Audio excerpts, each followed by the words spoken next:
Sakit hati Kiwil nikah lagi dengan pengusaha kaya, curhatan Rohimah jadi sorotan.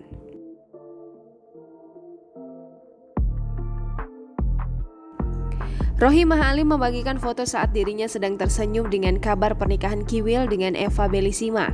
Ya, rumah tangga komedian Kiwil masih jadi sorotan. Pasalnya, baru-baru ini Kiwil Santer dikabarkan telah menikah lagi. Mantan suami Maggie Wulandari itu dikabarkan menikahi wanita yang bernama Eva Bellissima. Tak sampai di situ, istri pertama Kiwil, Rohimah Ali, nampaknya telah mendengar kabar pernikahan sang suami dengan Eva Bellissima. Rohimah Ali terlihat sudah berusaha ikhlas dengan kabar pernikahan Kiwil dengan wanita lain.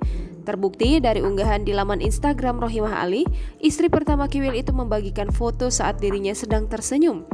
Rohimah Ali nampak memberi isyarat jika dirinya mencoba untuk ikhlas dengan kabar yang menerpa keluarganya. Ia juga menuliskan keterangan di unggahan tersebut.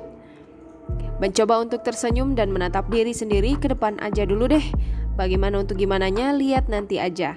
Bismillah, tulis Rohimah Ali dikutip tribunstyle.com pada Senin 30 November 2020.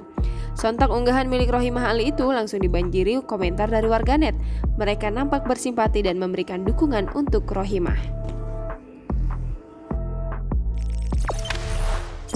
Jangan lupa subscribe, share, komen, dan like ya.